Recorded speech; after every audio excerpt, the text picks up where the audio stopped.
One of the most powerful tools I've used as a military leader is rehearsals. I would love to hear your thoughts on rehearsals. So rehearsals, and this is actually shocking that I've never talked about rehearsals. Rehearsals like what? Like, oh, we're going to do When you're this, doing like a a practice, mission, like a dress you're gonna rehearsal. practice for it. Yes, Yeah. gotcha. And they're totally critical. And one of the biggest parts of preparing for an operation correctly, we used to have this, they used to say 1/3 planning, 1/3 gear prep, and 1/3 rehearsals. That's how you're supposed to spend your time. And it's a rule that gets violated very often because people spend too much time planning and not enough time rehearsing. So I would always try and push the rehearsals as much as possible. And when I was in charge of troops, I would try and push rehearsals. And then when I was training troops, I would try and get them to rehearse. But it's hard. Like I said, people get drawn into the planning piece. But a plan without a rehearsal is not a plan, really. So, definitely use the rehearsals. Rehearse as much as you can. Be hard on yourself during rehearsals. Rehearse contingencies. That's something we used to do that I was pretty intent on, was rehearsing the contingencies. So what could go wrong here? What could go different at the target area? What's a different alternate route that we might have to hit the target from? And just go through a couple of those contingencies. And actually, when you do that, make sure if you rehearse a couple contingencies, if you rehearse your main plan, let's say you walk through it 3 times, then you rehearse 2 or 3 contingencies, go back and do the main plan 2 more times. Just so that's what they leave with. Oh, yeah. So you want that in their heads. Yeah. You want that in their heads because otherwise there'll be a little bit of confusion. But you definitely want to rehearse some contingencies as well. And we also would rehearse the things that happened all the time. So even, a good example was like our breach team, which is the team that kind of goes in to blow up a door so you can get in the building, and they have their little procedures. That breach team would rehearse over and over and over again so that they're really just smooth and good and they don't have to talk and they can do things very quickly. And the way we got into vehicles and out of vehicles, we always rehearse that, even though we'd rehearsed it by the end of deployment, you've rehearsed that hundreds of times, and you still go, all right, hey, dismount the vehicles and get in formation, because it's just another time, more muscle memory for everybody. And you could do it with all the stuff that you do in the field, whether you're calling in a helicopter for a casualty evacuation, how you're going to set up that landing zone. You rehearse that a few times. Just do it, a couple times before you roll out on an operation. That way, when it happens, everybody knows what to do. And this obviously translates directly to everything else. I mean, especially in business. I mean, we work with construction companies, and I a lot of times talk about safety with construction companies because they lose lives, they lose money, they lose jobs because if they have safety incidences. And how do they handle when they happen? What do you do? So, rehearsing the emergency procedures of when something happens, rehearsing the setup before you start a certain type of, construction operation, that's good. Even with the sales world, like when I, a lot of teams that every business has, just about every business has some sort of sales force in it, right? Where that are trying to sell things. And how do you rehearse for them? Well, you do some role playing where, somebody gets on and plays the super hard client, somebody gets on and complains. How do you, let's rehearse. Let's how are you going to talk through when somebody calls up to complain? And in 2 or 3 iterations, people will improve on how they handle complaints and how they handle a super hard client, how they overcome some objections. But you do that through rehearsal, and it makes you better. It's, another rehearsal would be like we work with the gas oil industry. So how are they going to handle when there's a leak? How are they going to handle when there's some kind of a ecological problem or a fire? What are you going to do? Oh, you're going to dial this number? Okay, let's check that number works. How long has that number been in this little pamphlet that's been sitting by the phone? When's the last time that got checked out? Where is the communications nodes? What if they get hit? What's the alternative plan? So rehearsals are awesome. The finance world, we see it as well. What if there's a drastic downturn in the market or a drastic upturn? Do you have a rehearsed plan of what you're going to do, who you're going to contact? If you have decisions to make, triggers have been hit, just rehearse that stuff. Yeah. Just rehearse it so everybody knows.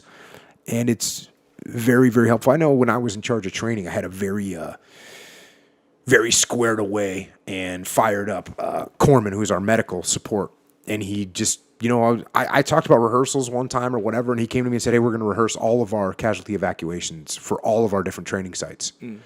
So, and he did, and he'd come back and he'd find, hey, guess what? This is what I found on this one. The life flight that we were supposed to call didn't exist anymore. They went out of business, or they changed their number, or whatever. Or this LZ that we were planning on using has a house on it now. And so he found real stuff. And you know what? This particular guy, great guy, in that time, he got all those casualty evacuation plans squared away. And in that year, we actually did 2 real casualty evacuations from training sites for real critical injuries. And both of them went super smooth, all because of his efforts.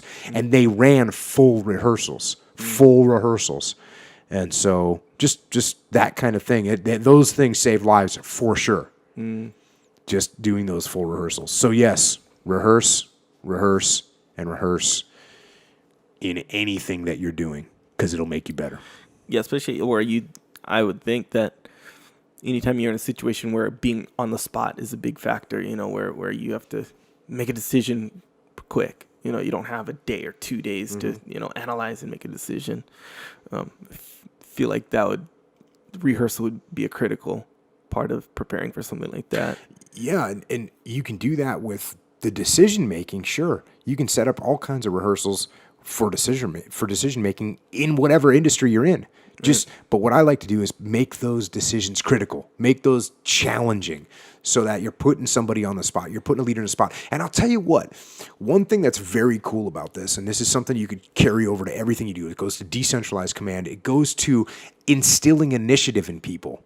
You run rehearsals where the only solution is to go outside the box of the plan. Oh, during the rehearsal? Yeah. Or a rehearsal where the only solution is to disobey what the order is. Oh, dang, yeah.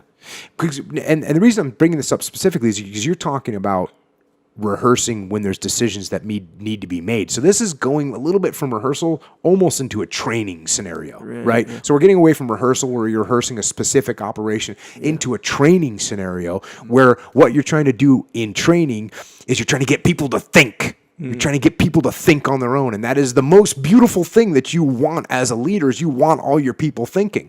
And you want them to be able to think with a completely open mind, a mind that's been completely freed from constraints. And the way that you do that, one of the ways that you do that, one of the methodologies you can use to do that is everybody's got their box, right, that they're stuck in. So you formulate a problem that the only way that they're going to solve the problem is to get outside of that box. And one of the best ones is you put somebody in a situation where you put parameters on them. And you say, hey, no matter what, you're not allowed to go across this line. And then you put them in a situation where they have to cross that line. And the only way they're going to win is to cross that line. And then they come back and they say, well, you didn't tell me not to cross that line. You know what? I didn't tell you to get all your guys killed. Or I didn't tell you to not make that investment even in this critical situation. Or I didn't tell you not to do that if we had an ecological disaster that was going on, right? So you need to train people to use common sense. That's what you want to train them to do. And it's very hard. You'd be surprised at how constrained people's brains get. Mine, yours, everybody, we get stuck. And so it's great to do drilling and training where you are actually opening up the mind and freeing the mind from any kind of constraint, where you can see things from varied perspectives that are different from your own, and you can see outlets and solutions that you would never have seen if you trapped yourself inside your box. And those are the kind of training scenarios that are outstanding. And those are the kind of training scenarios that make people better leaders and better decision makers. Because the key thing that they learn how to do is they learn how to detach even at that moment. We talk about it all the time. But if you can't detach from that situation and you can't detach far enough away from the picture to see that the only way you're going to solve this problem is by going across that line that you were told not to go across, If you can't make that detachment, you're never going to cross that line. You're never going to open your mind. You're never going to see that solution. And that is a horrible trap to be stuck in. Yeah. On the movie Boiler Room, where during the training, they give them it's a sales thing. So Right. they give them all these index cards with rebuttals, right? Like, oh, my wife won't let me buy this. Right. Oh, your wife runs your family? Right. Yeah. Yep. You ever see that movie, Boiler Room? I have seen it. It's dope. Yeah, there's some good training in there on how to overcome those objections, and people become better at it. And the more you give them to chew on, the better they'll get at it. It's the same thing where you're trying to give people the tools. But, I want to go into that scenario and I want to ask them a question when I'm training them that I want to give them an objection that they've never heard before. Right. So let them think on their feet. Let them step back and say, hey, you know what? This one's not on the cards. Where am I going to go with it? Right. Yeah, the card seems like that would fall within rehearsal. Right. And it's expanded rehearsal. Yeah, I bet you they get 95% of the common objections that you get. You talk to a car salesman, they hear X amount of objections. Yeah. You talk to a phone salesman or an internet salesman or whoever calls you up on the phone, they hear the same. The solar people, right? The solar people call you all the time, or the power company calls you with this, or the other cable company calls you with their offer. They hear the same objections all the time. You know what I mean? So they train for those for sure. Bro, I was coming out of Vaughn's, and they were like, hey, come here. I got something. Check this out. It's the ones where you can sponsor a child, one of those kinds of things, right? So I was like, hey, we donate, but we like to research and look into. And before I could really finish the sentence, I was going to say I like to look into all the programs that we donate to or consider donating to. Before I could finish the sentence, or right when I finished the sentence, he was like, a lot of people are concerned about where the money goes and all this stuff. And he knew everything. I was like, oh, these guys are getting advanced. Slick. Right there. Yeah, man. That's how he was prepared. He rehearsed. Good for him. He was trained.